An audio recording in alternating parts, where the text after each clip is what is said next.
Hi, I'm Darshni Chandran and I will be starting the presentation with introduction. As you can see, for the first point is about self-advocacy.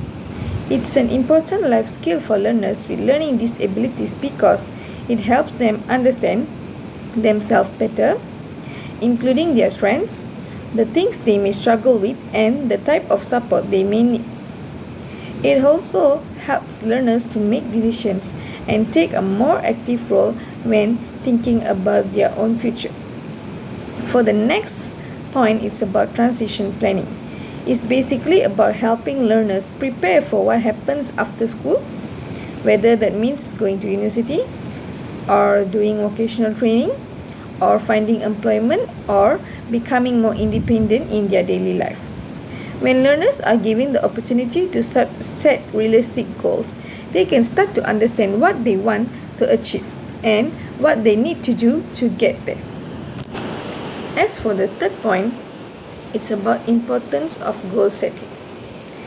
Explore how special educators that can promote goal setting for transition planning among learners with learning disabilities and how this can support a more successful transition after secondary school. Our group looked at this topic through several different activities. And for the last point is about inquiry question. The role of the special educators in helping learners develop self-advocacy through goal setting and some recommendations that school can use to improve transition planning and give learners with learning disabilities a stronger role in planning their own future. So that's all from me. I'll pass the next slide to my teammate. Thank you. Hi, I'm Arti Naya Sridharan. My metric ID is MC2501333569. So, after understanding how goal setting supports transition planning, we will now look at the important role of special educators in promoting self-advocacy.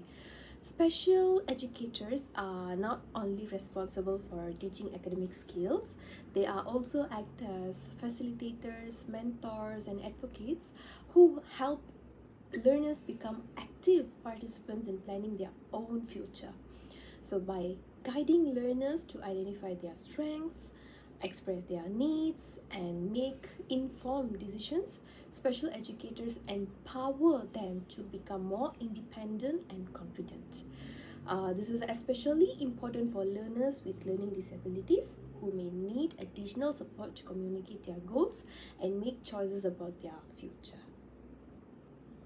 Alright, let's move on to the next slide. Now we have 5 key roles that special educators play in helping learners become better self-advocates. First is developing self-awareness. Before learners can speak up for themselves, they need to understand themselves first.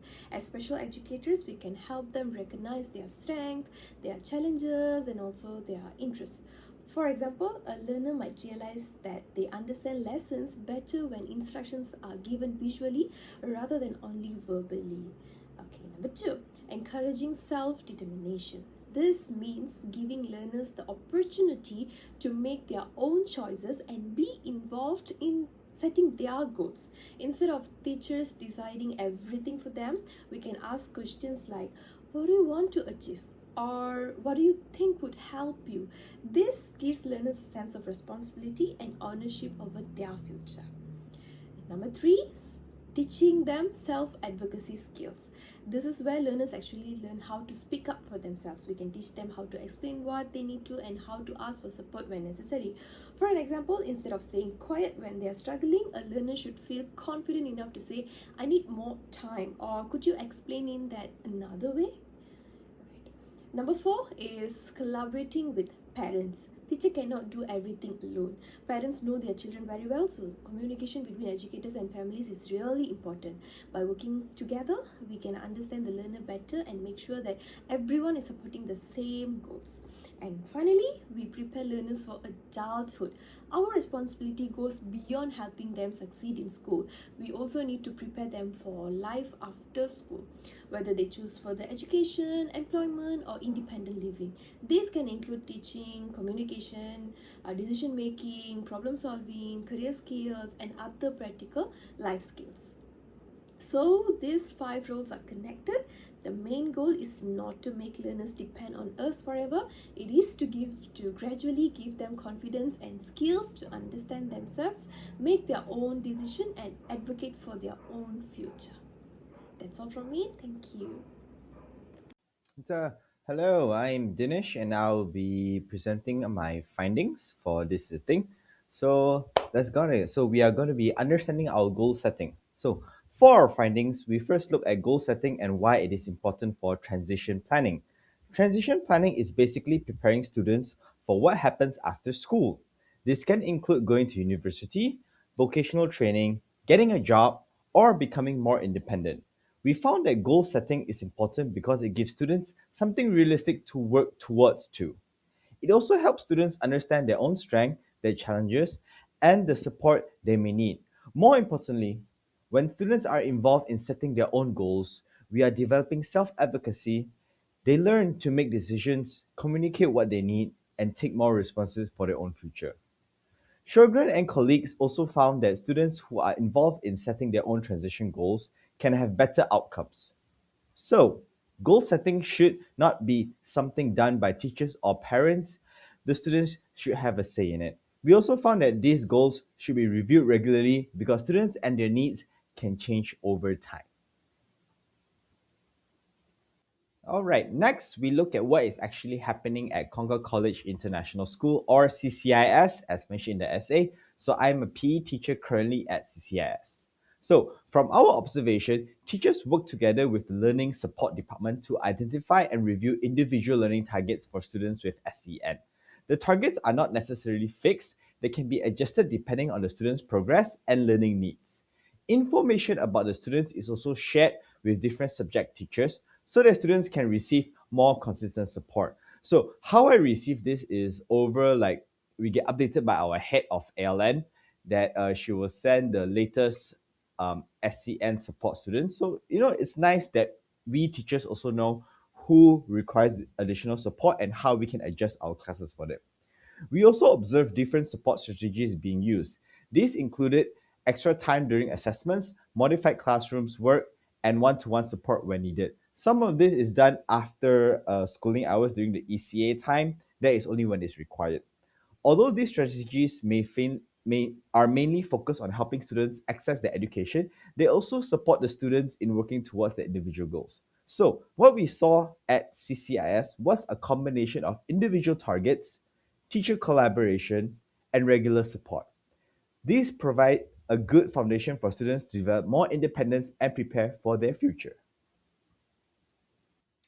Now, on top of the academic support that we provide, we looked at activities that CCIS can help prepare students for life after schools. Some examples we found were career talks, university information sessions, alumni sharing sessions, and students leadership opportunities, which I am also part of it in my sports department. These activities are important because transition planning is not only about getting good grades. Students also need skills that they can use outside the classroom. For example, leadership activities can help students develop communication and teamwork skills. Career talks can help them understand different career options, while university sessions can help them think about their next step after school. These activities also give students opportunities to make decisions and become more independent. So, although CCS may not have a formal transition program in the same way as specialized SEN schools have, we found that some of these existing activities are already supporting transition preparation and self advocacy. All right, so this part for me was really fun because we're comparing Malaysia versus UK. So we then compared the transition practices in Malaysia and the United Kingdom. In Malaysia, there is a growing focus on preparing learners with disabilities for adulthood. This includes vocational training, independent living skills, and career preparations. So we do have a lot of TVET schools being operated now, and that is amazing. Now, however, one issue is that the implementation can be different from one school to another. Some schools may have more resources or specialists to support the students. So, collaboration with families and outside organizations can also vary. So this is a lot of different ways Malaysia are doing it now. Now let's take a look in the UK. So in UK, United Kingdom, there is a more established framework through the SEND Code of Practice. It places a stronger focus on involving the learner in decisions about their education future. We also notice that some practices at CCIS is similar to this approach because them being a UK-based school, they will follow a lot of the UK codes and everything. So, for example, I would like to give one. There is a collaboration between teachers and the learning support department, individualized support, and regular review of student progress. However, based on our findings, we think there is still room for schools to give students more direct involvement in setting long-term goals and discussing their future pathways. So overall, both countries can recognize the importance of transition planning, but the UK, United Kingdom, has more structured framework for it. And finally, we looked at a Malaysian transition program studied by Zainal and Hashim in 2019. So this is slightly before MCO, but this is the one where we're going for, and hopefully we can use this as our base moving forward to improve the system. One of the main findings from this case study was that preparing students for adulthood needs to go beyond academic learning. Students also need to practice vocational skills, practical skills, communication skills, and opportunities to become more independent. The case study shows the importance of connecting schools learning with real life experiences. For example, vocational activities can help students understand their strength and explore possible career pathways. Another important finding was collaboration. Transitioning planning works better when schools, family, employers, community, and organizations work together. We found some similarities between this case study and what we observe at CCIS, especially in terms of individual support, collaboration, and developing students' independence. However, the Malaysian case study also shows the importance of providing more structured practice and vocational experiences. Overall, our findings show that transitional planning should start early, as it should. Students need opportunities to understand themselves, set goals, practice self advocacy, and slowly take more responsibility for their own future. Hi everyone, for our recommendation, we identified 3 ways to support learners with learning disabilities. First of all, student-led goal meetings, which is students should share their strengths, interests, and future goals. This helps build confidence and independence. Secondly, start planning early. Early planning helps students explore interests and develop skills for their future. Thirdly, provide real-life experience. Workplace visits and community activities help students practice important life skills. Overall, this recommendation help learners become more confident and independent and prepare for the life after school. Fourth, we recommend individualized support and collaboration. Every learner has different strengths, needs, and goals. Teachers should work with parents, special educators, counselors, and other professionals to provide suitable support. Most importantly, the learner should remain at the center of planning. Finally, schools should teach self-advocacy skills. Self-advocacy help learners understand their strengths, challenges, and support needs. Teachers can use discussions, role-playing, and decision-making activities to practice these skills. Overall, these recommendations help learners become more confident, independent, and prepare for their future. Thank you. Okay, as for the conclusion, let's recap what we have learned for today. As you can see, this inquiry project explored how special educators can promote self-advocacy among learners with learning disabilities through goal setting and transition planning. As for the first one, goal setting is important because it gives learners something meaningful to work towards and allows them to think about what they actually want for their future. At the same time, students need opportunities to understand their own strengths, communicate their needs, make decisions, and develop independence. These skills are important whether the student eventually goes to university, enters employment, receives vocational training, or takes another pathway after school. We do also found that special educators have an important role in this process.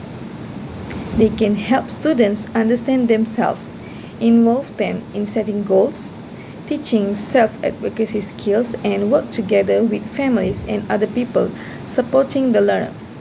However, the responsibility should not sit with the special educators alone. Teachers, parents, schools, employers, and community organizations can all contribute to making the transition most successful. As for the third point, from our inquiry, our group believes that one of the most important parts of transition planning is giving learners a voice. It is easy for adults to decide what they think is best for a student, especially when they are trying to help, but students also need opportunities to make choices and experience the responsibility what comes with those choices. As for the last point, ultimately, transition planning should not just be about getting a learner ready to leave school. It should be about helping them gradually become more confident and independent in managing their own life. By using meaningful goal setting and giving learners more opportunities to practice self-advocacy, schools can better prepare learners with learning disabilities for further education, employment, independent living, and participation in society. So that's all from our group. That's all. Thank you.